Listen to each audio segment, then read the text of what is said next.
미국 정부가 북한을 9년 만에 테러 지원국으로 재지정했습니다. 트럼프 대통령은 북한을 살인 정권이라고 규탄하면서 더욱 강력한 추가 대북 제재를 예고했습니다. 네, 한편 북한이 20년 만에 군 정치국을 검열했고 그 결과 군 수뇌부를 처벌했다는 첩보를 우리 국가정보원이 입수했습니다. 네, 북한의 군 최고 권력기관인 총정치국에 대한 검열이 20년 만에 처음인데요. 그 배경에 관심이 쏠리고 있습니다. 김철우 한국국방연구원 연구위원, 김대영 한국국가전략연구원 연구위원 두 분 나오셨습니다. 안녕하십니까? 안녕하세요.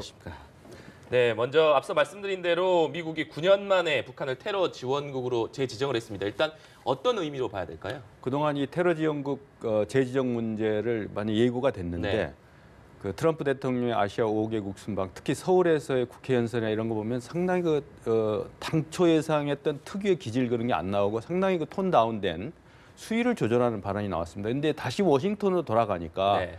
북한을 살인 정권으로 얘기하면서 강력하게 이제 어떤 맞춤형 자국의 어떤 북한이 미국의 위협을 가하는 이건 도저히 방치할 수 없다라는 구체적으로 제시하고 불량 국가 살인 정권이라고 또 다른 차원의 어떤 화염과 분노 발언 이외에 일련의 발언 연장선상에서 강력하게 메시지가 나왔거든요. 그래서 네.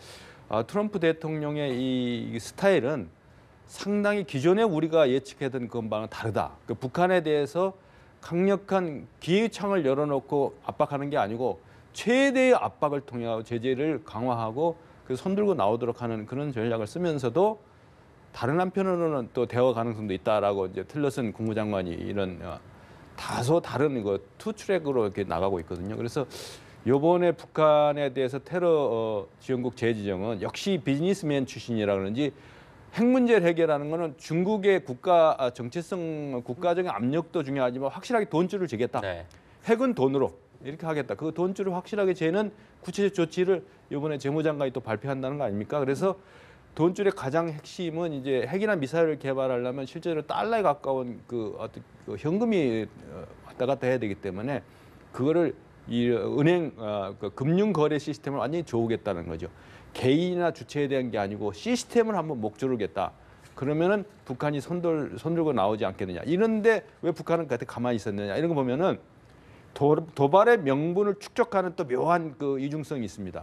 그래서 그동안에 이제 워싱턴이 이 한반도 주변 정세를 볼 때 보면은 어떤 형태의 군사 옵션을 하더라도 그 군사 옵션의 정당성을 축적해 왔는데 이렇게 또다시 한번 목조르기 들어가면은 또 반대로 네. 북한이 탄도미사일이나 추가 도발을 강행하는 그래서 이 뉴욕에서의 북미 간의 물밑 외교 채널이나 이런 것도 급냉이 되면서 다시 한번 약간의 아시아 5개국 순방을 통해서 야 이거 좀 뭔가 대우 무드로 가는 게 아니냐라는 기대와 달리 근원적인 핵미사일 문제가 해결되지 않는 한 다시 주가지수처럼 말이죠.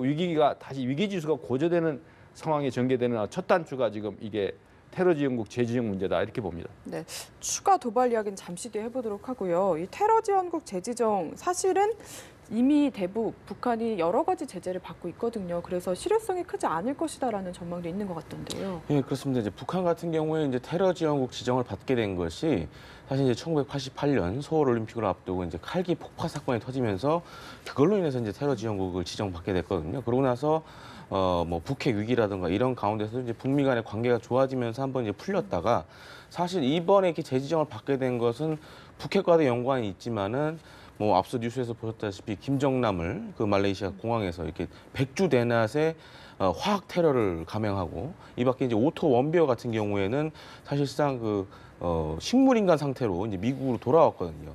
이런 요인들이 아마 테러 지원국 재지정에 굉장히 큰 그런 점수를 받은 걸로 이렇게 알려지고 있고요. 이 밖에 이제 테러 지원국으로 지정이 되면은 군사 지원과 경제 지원이 모두 이제 금지가 되고 또 무기 외에 군용품으로 전환될 수 있는 민간 용품까지도 이제 수출이 금지당하게 됩니다. 네. 그렇기 때문에 북한의 입장에서는 지금 국제사회 그리고 개별 국가들이 하고 있는 제재와 맞물려 이것까지 이제 진행이 되면은 거의 이제 이 테러 지원국 재지정은 사실상 이런 제재의 거의 사실상 끝판이라고 봐야 될 것 같습니다. 네. 이 숭타오 중국 대외연락부장의 방북 이야기도 짚어봐야 될 것 같은데요. 숭타오 부장이 어제 이 3박 4일간의 방북 일정을 마치고 귀국하지 않았습니까? 그런데 이 북한 김정은을 만났는지에 대해서는 명확하게 지금 알려지지 않고 있습니다. 일단 만났는데 발표하지 않았거나 혹은 만나지 못했거나 두 가지 가능성이 있을 것 같은데 어떻게 보십니까? 북한 김정은이 여러 가지 모자를 쓰고 있지 않습니까? 노동당 위원장이기도 하지만 국무위원장이기도 네. 하고 여러 가지 그 북한군 최고사령관이기도 한데 이게 19차 당대를 끝나고 이제 당의 그 대외연락부장인 슝따오가 간 것은 중국 공산당 당과 조선노동당의 관계 속에서 이제 방문을 한 거거든요. 그래서 이제 보도로 확인이 되지는 않았지만 최소한 베이징이 생각하는 시진핑 2기 체제가 생각하는 북중 관계 복원이라든가 앞으로의 중장기 그 비전 이런 메시지를 분명히 전달했다고 봅니다. 네. 그래서 사전에 최용해를 만나가지고 최용해가 지금 뜨고 있지 않습니까? 그걸 통해 가지고 분명히 김정은한테 보고가 됐고 직접 만나서 악수하고 회담하고 뭐 차 마시고 하는 그런 단독 면담의 상대로서는 걸맞지 않기 때문에 당대당의 대표로서 무언가 메시지를 전달하고 그 피드백이 반드시 왔다고 봅니다. 그래서 북중 관계도 지금 그 미중 정상회담이 이루어지고 난 다음에 그동안에 숨지기고 이 상황을 예의주시했던 그 단계를 벗어나서 뭔가 새로운 변화에 모색을 하고 이 슝따오는 결정권자가 한 게 아니거든요. 그러니까 메신저가 간 거지.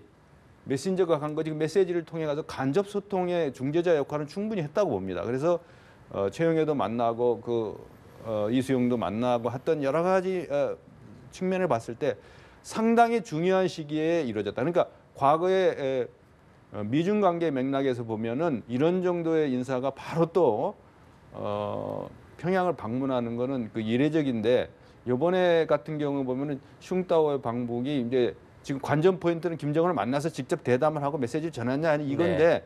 그거를 이제 연막작전을 피는 거죠. 그럼에도 불구하고 김정은이 이른바 나름대로 전략적 셈법 그들 나름대로 판단을 하죠. 그 메시지를 분명히 베이징에 되돌려 보냈다. 저는 그렇게 봅니다.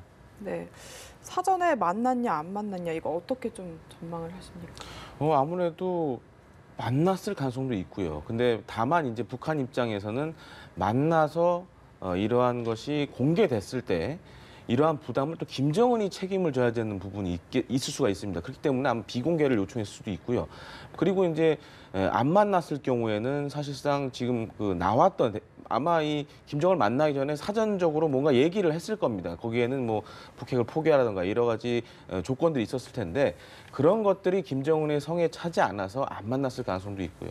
그렇기 때문에 이번 사실 방문 목적은 사실 19차 당대회 이후에 우리와는 사실 사드 갈등 문제가 있었고 북한과는 이런 북한의 핵과 미사일 위기라는 그런 문제가 있기 때문에 그것을 중국 입장에서는 다시 정상화시킨다는 데 큰 의미가 있어 보입니다. 그래서 사실 이렇게 대표를 보내서 방북을 하게 된 것이고요. 그런 점에 초점을 맞추다 보면은 굳이 김정을 안 만났다고 해서 그게 큰 문제가 되지는 않을 것 같습니다. 네. 뭐 김정은을 만났는지 안 만났는지에 대해서는 알 수 없습니다만 일단 중국 측에서는 이 쑥다오가 시진핑 주석의 특사라고 밝히지 않았습니까? 이 그렇습니다. 때문에 분명히 시진핑 주석이 어떤 메시지랄까요? 친서를 가지고 있을 가능성이 높은데 간접적으로 최룡해를 만났다고 할지라도 김정은을 직접 만나지 못했다고 한다면 시진핑 주석의 입장에서는 기분이 썩 좋지는 않을 것 같은데 어떻습니까? 그렇습니다. 그 과거에 핵미사일 도발 때도 자기 이른바 친필 서명까지 스스로 공개하는 자기 과시 성향이 강한 사람 아니겠습니까? 그래서 무대 전면에 자기가 주인공이 돼야 되지. 자기가 과거에 오바마가 그 빈라덴을 처형할 때처럼 이 꼬다는 보리차를 가지고 사이드로 빠져서 그건 절대 용납하지 않는 네. 그런 스타일이기 때문에 아마 지금 김 의원이 얘기하신 대로 비공개로 해야 된다. 이런 걸 통해 가지고 상당히 그 연막 작전을 피는 것도 있는데 분명한 것은 그 보도에도 나왔지만은 북미 관계가 급냉되는 이 틈새를 타고 북중 관계가 다시 그 완전 정상화는 아니더라도 서로 소통을 재개하는 수준으로는 가지 않겠느냐. 그래서 저는 시진핑 주석의 친서가 반드시 전달됐다고 보고 조선노동당 대 중국 공산당의 당대당 관계는 확실히 복원되는 메시지를 충분히 전달했다. 네. 그리고 그것이 뭐 연애를 베풀고 하는 그런 게 아니고 상당히 은밀한 정도의 만났다는 것이 직접 면대면을 만나는 방법도 있고 그렇지 않고 악수하고 격려하는 그런 수준의 만남도 있고 여러 가지 방법이 있기 때문에 상당히 접점이 이루어졌다라고 네. 저는 봅니다. 그러나 다만 양국에서 그런 거를 확인해주지 않는 그럼으로써 미국과 자유세계 정보기관들이 어떤 정보 비용을 지불한다고 그래요. 전문가 그거 파악하려고 온 관심을 깁스링하다 보면 정작 중요한 걸 놓치게 하는 그런 어떤 그 일종의 그 전략적 책략이 배어 있는 거기 때문에 앞으로 관계를 이렇게 쭉 앞으로 전개될 상황을 보게 되면은 중국이 아직까지도 북한을 전략적 부담이 아니고 전략적 자산으로 생각하고 있구나. 이것을 적절히 활용하면 워싱턴도 베이징에 와서 고개를 숙이는 상황이 될 수 있다. 그래서 아마 중국이 원하는 것은 육자회담으로 복귀하고 다시 중국이 육자회담 의장국으로서 좌지우지하는 그런 판을 만드는 아주 기본 전초전을 깔았다라고 봅니다. 이런 측면에서 봤을 때 주변국 모두의 지도자들이 강력한 리더십을 갖고 있기 때문에 아마 김정은으로서도 거기에서 낙오되는 것이 아니고 그 대회에 같이 동반해서 같이 판을 흔드는 그런 대열에 동참하지 않겠냐. 그래서 모종의 전략적 타협이라는 계산이 있지 않았나 이렇게 분석됩니다. 네, 북한 내부 사정도 좀 살펴보겠습니다. 최근에 인민군 총정치국에 대한 검열이 이루어졌다 이 정보를 국정원이 입수를 했는데요. 네. 좀 어떤 분위기라고 봐야 될까요? 아무래도 이제 과거 이제 김정일 시대 같은 경우에는 오히려 군의 역할이 굉장히 크지 않았습니까? 그래서 사실 김정일 시대에 들어서 좀 주의 깊게 지켜봐야 될 것이 다시 군에 몰려있던 이런 힘들을 당으로 다시 가져오려는 노력을 굉장히 많이 하고 있습니다. 특히 군 총정치국 같은 경우에는 그러한 군의 이미지를 대표하는 기관이라고 할 수 있겠는데요. 그렇기 때문에 지금 김정은이 북한을 다스리기 위해서는 이러한 당정군을 좀 조화롭게 운용할 필요가 있어 보입니다. 그렇기 때문에 이번에 이러한 숙청을 통해서 어떻게 보면 이제 군의 힘을 약화시키는 것도 보이고요. 또 하나는 여러 지금 이인자들이 있지 않습니까? 그런 이인자들끼리 이제 파워 게임을 일으켜서 본인에게 더 충성을 하게 하는 그런 의도도 엿보여진다고 할 수 있겠습니다. 네, 잠시 말씀해 주셨습니다만 이 최룡해 같은 경우에는 2015년도에 지방 농장으로 이 좌천되면서 혁명화 교육을 받았던 것으로 알려져 있지 않습니까? 그 자리를 당시에 황병서 총정치국장이 차지했던 것으로 전해지고 있는데 이번에는 최룡해 주도로 황병서를 처벌을 했다. 결국 이 황병서와 최룡해 간의 이 권력 다툼이랄까요? 이런 부분들이 아직도 치열하게 전개되고 있다 이렇게 봐야 될까요? 근데 세계가 압박하고 미국이 저렇게 하는데 왜 북한이 안 망할까?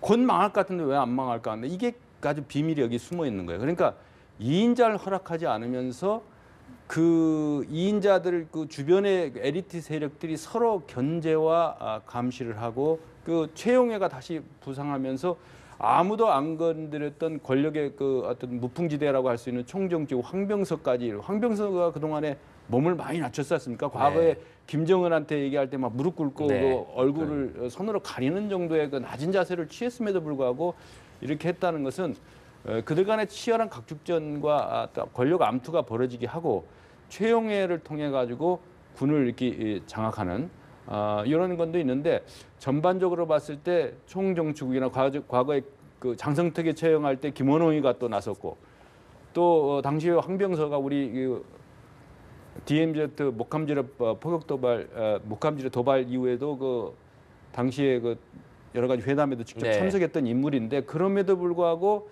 저렇게 완전히 숙청된 거냐 아니면 건강상의 이유도 아니고 이런 걸 봤을 때 총정치국에 대해서 김정은이 일종의 그 어떤 검열이라는 칼바람이 이렇게 분명히 일어난 건 사실이고 이런 것들이 중요한 정치 이벤트에 나타나지도 않고 이런 서열이 명백하게 표시되는 그 주요 행사에도 호명까지도 안 됐다는 것은 보면은 뭔가 북한 권력 내부에 이 사정이 좋으면 이런 것들이 안 일어나는데 외부의 압박이 시작하면 뭔가 희생양이 필요한데 희생양 완전 제거하는 게 아니고 제거함으로써 그들까지 뭉쳐지지 않게 하면 제거된 사람들이 나도 다시 반성하고 하면 다시 복귀될 수 있게 하니까 거 희망의 싹을 완전히 끊어버리는 게 아니고 최용의 사태가 대표적인 게 아니겠습니까?